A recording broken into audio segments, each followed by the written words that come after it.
ശബരിമല സ്വർണ്ണ കൊള്ളയിൽ തലകൾ ഉരുളുമോ എന്നുള്ളതാണ് ചോദ്യം. ആൻറ്റോ, യെസ്.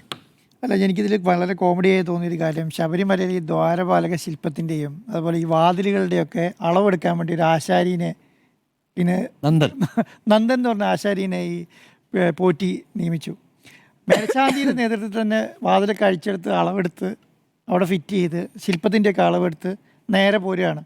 അപ്പോൾ അതാരാ, അപ്പോൾ അതിനൊരു ചട്ടവും നിയമമൊന്നുമില്ല, നേരെ വരുന്നു അഴിക്കുന്നു. കാരണം നമ്മൾ ശബരിമലയിൽ ആ ഏരിയയിലേക്ക് അടുപ്പിക്കാത്ത ആൾക്കാരാണ് കേട്ടോ. അപ്പോൾ ഒരാളെ ഒരു ആശാരിയെ നീക്കുമ്പോൾ നമ്മൾ സാധാരണ വീടുകളിലൊക്കെ വന്ന് വാതിലിന് അളവെടുക്കുന്ന പോലെ അളവെടുത്തിട്ട് പോവുകയാണ്. അതുകൊണ്ട് കോടതിയിൽ സംശയിക്കുന്നത് എങ്ങനെയാണെന്നറിയോ, നേരത്തെ സുഭാഷ് കപൂർ എന്ന് പറയുന്ന ഈ അന്താരാഷ്ട്ര കുറ്റവാളി ഉണ്ടല്ലോ, ഈ സ്വർണ്ണം കടത്തും ഈ വിഗ്രഹം കടത്തുന്നതൊക്കെ.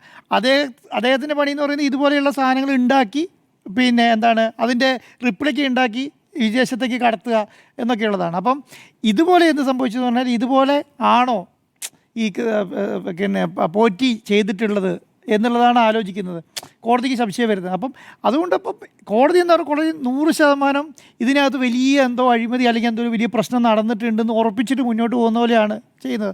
അതുകൊണ്ടാണ് നേരത്തെ കോടതി പറയുന്നത്, ഈ വിജിലൻസ് അന്വേഷണം പ്രഖ്യാപിച്ചതിന് ശേഷം ഒന്നും ചെയ്യാൻ പാടില്ല, SIT അന്വേഷണം പ്രഖ്യാപിച്ച ശേഷം ഒന്നും ചെയ്യാൻ പാടില്ല എന്ന് പറഞ്ഞ സ്ഥലത്താണ് ഈ പറഞ്ഞ ഡോറൊക്കെ റൂമിനകത്തോണ്ട് സ്റ്റോർ റൂമിലേക്ക് മാറ്റി വെക്കുന്നത്. കാരണം അവിടെ എന്തൊക്കെയോ സംവിധാനങ്ങൾ നടക്കുന്നുണ്ട്. അപ്പം ആരൊക്കെയോ തെറ്റ് ചെയ്തിട്ടുണ്ട്, ആ തെറ്റ് ചെയ്തവരൊക്കെ അവിടെ തന്നെ ഉണ്ട് താരം.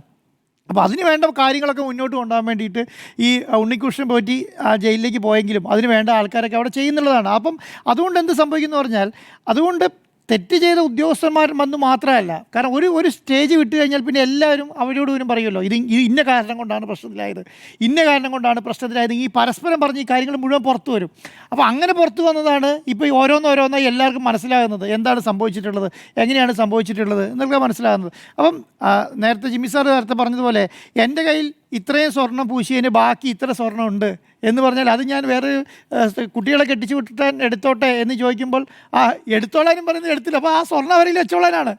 കാരണം ഇത് അയ്യപ്പൻ്റെ സ്വർണ്ണമാണെന്നും ശബരിമലയിൽ നിന്ന് പോയ സ്വർണ്ണമാണെന്നൊന്നും അത് ആലോചിക്കുന്നതിനില്ല. ഈ പറയുന്ന പോസ്റ്റ് കൈകാര്യം ചെയ്തവർ ഇതങ്ങനെ ആലോചിക്കുന്നേ ഇല്ല. അപ്പോൾ കയ്യിലിരുന്നോട്ടെ, അത് എന്ത് വേണമെങ്കിലും ചെയ്യാം എന്നുള്ള നിലയിലേക്ക് മാറി എന്നുള്ളതാണ്. അപ്പം ഇത് ഞാൻ വിചാരിക്കുന്നത് എന്താ പറയുക, ഇത് ഒരു ശബരിമലയിൽ മാത്രം ഒതുങ്ങി നിൽക്കുന്ന ഒരു പ്രശ്നമല്ല. കേരളത്തിലെ പ്രധാനപ്പെട്ട എല്ലാ ക്ഷേത്രങ്ങളിലും അന്നേരം വരുന്ന ദേവസ്വം ബോർഡ് പ്രസിഡന്റുമാരോ അല്ലെങ്കിൽ അന്നേരം വരുന്ന മേൽശാന്തിമാരോ നിശ്ചയിക്കുന്ന കാര്യമല്ല.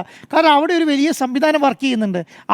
അവരുടെ ഭാഗമായി ഈ വരുന്ന പ്രസിഡന്റുമാർക്കും ഈ പറയുന്ന മേൽശാന്തിമാർക്കൊക്കെ നിൽക്കുക എന്നുള്ളതിനേക്കാൾ അപ്പുറം ഒന്നും ചെയ്യാനില്ല. കാരണം കുറേ വർഷങ്ങളായി ഈ പറയുന്ന ഉണ്ണികൃഷ്ണൻ പോറ്റീനെ പോലെയുള്ള ആൾക്കാർ ആ മണ്ഡലത്തിൽ ആ പറയുന്ന ശബരിമലയുടെ ഭാഗങ്ങളുണ്ട്. അവരുടെ പരിപാടി എന്താ, ഈ VIP കൊണ്ടുവരിക, പിന്നെ കറക്റ്റായിട്ട് പിന്നെ ദർശനം നടത്താനുള്ള സംവിധാനം ഉണ്ടാക്കി കൊടുക്കുക, അവർക്ക് പൂജ നടത്താനുള്ള സംവിധാനം ഉണ്ടാക്കി കൊടുക്കുക, എന്താണ് ഊട്ട് നടത്താനുള്ള സംവിധാനം ഉണ്ടാക്കി കൊടുക്കുക, ഇതൊക്കെ നടത്തി തിരിച്ചു പോകാനുള്ള സംവിധാനം ഉണ്ടാക്കി കൊടുക്കുക, അവരുമായിട്ട് ബന്ധം സ്ഥാപിക്കുക എന്നുള്ളതാണ്. അങ്ങനെയാണല്ലോ ഒരു വാതിൽ കൊണ്ട് ഈ പിന്നെ ജയറാമിൻ്റെയൊക്കെ വീട്ടിൽ വെച്ച് പൂജ നടത്തുന്നത്.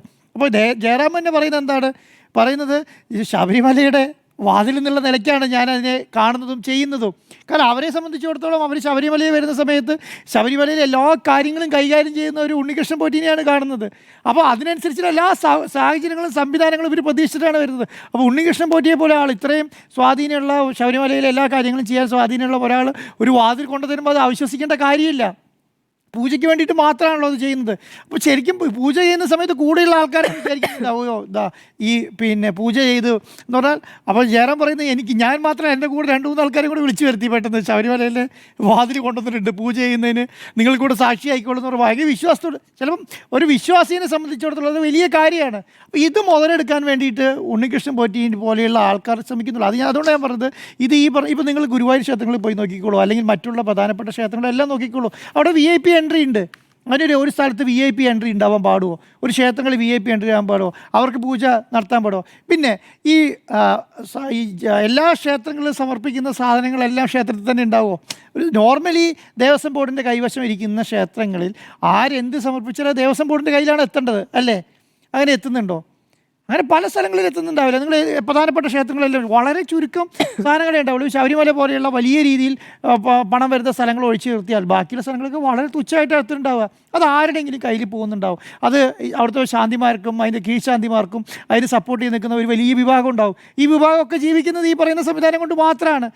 അവരെ സംബന്ധിച്ചിടത്തോളം എല്ലാ മാസവും 1-ാം തീയതി തൊഴാൻ വരുന്ന ആൾക്കാരുണ്ടാവും, എല്ലാ മാസവും 10-ാം തീയതി തൊഴാൻ വരുന്ന ആൾക്കാരുണ്ട്. അപ്പോൾ ഇവരെ സംബന്ധിച്ചിടത്തോളം ഈ മലയാള മാസങ്ങളിൽ തൊഴാൻ വരുന്ന ആൾക്കാരുണ്ട്. ഇവരെ സംബന്ധിച്ചിടത്തോളം എന്താ, നേരെ രാവിലെ വന്നു, കാരണം അവർ റെഗുലറായി വരുന്ന ആൾക്കാരാണ്. അവരെ സംബന്ധിച്ച് നേരെ രാവിലെ വന്ന് തൊഴുത് വൃത്തിയായി തിരിച്ചു പോകുക എന്നുള്ളതാണ്. അതിനെല്ലാ സംവിധാനം ഒരുക്കി കൊടുക്കും.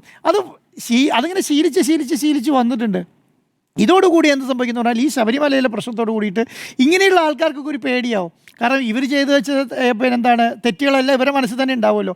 ഇങ്ങനെയുള്ള ആൾക്കാർ പുറകോട്ട് പോകും എന്നുള്ളതാണ് കാണേണ്ടത്. അല്ല, ഇത്രയും നാളായിട്ട് ഇപ്പോൾ ഞാൻ ഉദാഹരണം പറയാം, ഇപ്പോൾ ഈ ഹൈക്കോടതി മേലെ ഇടപെട്ടില്ലായിരുന്നെങ്കിൽ ഇങ്ങനെയുള്ളൊരു സംവിധാനം അതൊരു സർക്കാരിൻ്റെ കുറ്റമായിട്ടൊന്നും കാണാൻ കഴിയില്ല. ഞാൻ പറയുന്നത് സർക്കാർ മേൽനോട്ടം വഹിക്കണം, സർക്കാരിൻ്റെ കീഴിലാണ് ദേവസ്വം ബോർഡ് ഉള്ളത്, ദേവസ്വം ബോർഡ് വേണ്ടതൊക്കെ ശരി തന്നെയാണ്, മന്ത്രിയുടെ ഉണ്ട്.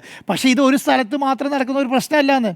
കാരണം ഇത് മൊത്തത്തിലായിട്ട് നടക്കുന്നുണ്ട്. ഇപ്പോൾ ഈ ഒരു കാര്യം പ്രശ്നത്തിൽ വന്നു പിടിക്കപ്പെട്ടു എന്നുള്ളതിനേക്കാൾ അപ്പുറം ഇതിപ്പോൾ ഉണ്ണികൃഷ്ണൻ പോറ്റി അത് ഞാൻ പറയുന്നത് ഈ സ്വർണം പൂശിയ സ്വർണം എത്ര കുറഞ്ഞു എന്നുള്ള നേരത്തെ പറഞ്ഞില്ല. ഒരു വാതിലിൻ്റെ മേലെ 2.5 കിലോ സ്വർണ്ണം അന്ന് നമ്മളൊക്കെ സെർച്ച് ചെയ്തുകൊണ്ടിരുന്നത് എത്രയാണ്, 48 പവൻ 45 പവൻ എന്നൊക്കെയാണ് സംസാരിച്ചത്. ഇത് 2.5 കിലോ ഉള്ള പൂശിയ സ്വർണ്ണത്തിൻ്റെ വാതിലാണ് ചാരി വെച്ചിരിക്കുന്നത് വെറുതെ.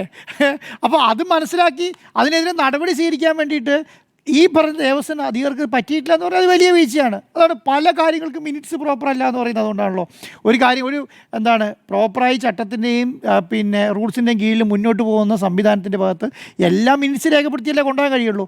ഒരു മിനിറ്റ്സ് രേഖപ്പെടുത്തിയിട്ടില്ല, ഒരു വാതിൽ അഴിച്ചുകൊണ്ട് പോകുന്നത് രേഖപ്പെടുത്തിയിട്ടില്ല, കൊണ്ടുവെക്കുന്നത് രേഖപ്പെടുത്തിയിട്ടില്ല. അപ്പോൾ ഇതിൻ്റെയൊക്കെ ഉത്തരവാദിത്വം നടത്തുന്നതാണ് അതിൻ്റെ കമ്മീഷണർമാർക്കാണ്. കോടതി 2023 ഹൈക്കോടതി ഓർഡർ ഉണ്ടത് പല ഉദ്യോഗസ്ഥന്മാർക്കും ദേവസ്വം പ്രസിഡന്റ് പോലും അറിയില്ല എന്നുള്ളതാണ്. അങ്ങനെ ഒരു സംഭവം തന്നെ ഉള്ളതായിട്ട് അറിയില്ല. അപ്പോൾ ഇതെന്താണ്, അപ്പം ഇതിങ്ങനെ നടന്നോളും. ഇതിങ്ങനെ പല കോർപ്പറേഷനിലെ തലപ്പത്ത് പല രാഷ്ട്രീയക്കാരെയും വെക്കും.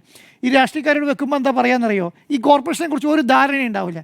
പക്ഷെ പറയും അവിടെ നിങ്ങൾ ധൈര്യമായിട്ടിരുന്നോ, കാരണം എന്താ, നല്ല ഉദ്യോഗസ്ഥന്മാരാണ് അവിടെ ഉള്ളത്, അവരത് കൈകാര്യം ചെയ്തു, നിങ്ങളവിടെ പോയി ഇരുന്ന് കൊടുത്താൽ മതി, ബാക്കി അവർ നടപ്പിലാക്കിയുള്ളൂ. ഇതാണ് ശബരിമലയിൽ നടക്കുന്നത്. ഇതുപോലെയാണ് പല ക്ഷേത്ര പ്രസിഡന്റുമാരുടെ അവസ്ഥ എന്ന് പറയുന്നത്. ഒരു ധാരണയും ക്ഷേത്രത്തെക്കുറിച്ചോ ക്ഷേത്ര സംവിധാനങ്ങളെക്കുറിച്ചോ പൊളിറ്റിക്കൽ അപ്പോയിൻമെൻറ്റിൻ്റെ ഭാഗമായിട്ട് അവിടെ വന്നിരിക്കുക എന്നുള്ളതാണ്. അതുകൊണ്ടാണ് വെള്ളാപ്പള്ളി തലശ്ശൻ, ഞാൻ ഈ വെള്ളാപ്പള്ളി തലശ്ശൻ വന്നതിൽ കുറേ നാൾ കൂടിയിട്ട് പറഞ്ഞത് ഒരു കാര്യമുള്ള കാര്യമായിട്ട് എനിക്ക് തോന്നിയ കാര്യം എന്ന് പറയുന്നത്, അതിനെക്കുറിച്ച് ധാരണയുള്ള ആൾക്കാരെ അത് ഏൽപ്പിച്ച് കഴിഞ്ഞാൽ അത്യാവശ്യം കളവെങ്കിലും കുറയും. കൊള്ളസംഘത്തിന്റെ പിടിയിൽ നിന്ന് അത്യാവശ്യം കളവിനും കുറയും. ഒരു IAS ഉദ്യോഗസ്ഥനായി തലപ്പത്തിരുത്തിയാൽ അവനതിനകത്ത് കട്ടോട്ട് പോകാൻ നിൽക്കില്ല. കാരണം അവനതിനെക്കുറിച്ച് ധാരണയുണ്ട്, അങ്ങനെ കൈകാര്യം ചെയ്യണം എന്നുള്ള ധാരണയുണ്ട്. അതെങ്കിലും കുറേ നാൾ കൂടിയിട്ട് പുള്ളി ഒരു കാര്യം പറഞ്ഞായിട്ട് എനിക്ക് തോന്നിയത് അതാണ്. അപ്പം അതുപോലെയുള്ള നടപടികൾ സ്വീകരിക്കുക എന്നുള്ളതിനേക്കാൾ അപ്പുറം ഒന്നും ചെയ്യാനില്ല. ഞാൻ പറഞ്ഞത് ഹൈക്കോടതിയാണ് മേൽനോട്ടം വഹിക്കുന്നത്, അതിന് മേലൊരാളില്ലല്ലോ. കേരള ഹൈക്കോടതിൻ്റെ ഒരു ബെഞ്ച് മേൽനോട്ടം വഹിച്ചിട്ട് ശബരിമല ഒരു സംവിധാനത്തെ പോലും നല്ല രീതിയിൽ കൊണ്ടുപോകാൻ കഴിയുന്നില്ല എന്നുള്ളതാണ് ഇപ്പോൾ ഈ സംവിധാനത്തിൻ്റെ ഭാഗമായിട്ട് മനസ്സിലാക്കാൻ കഴിയുന്നത്.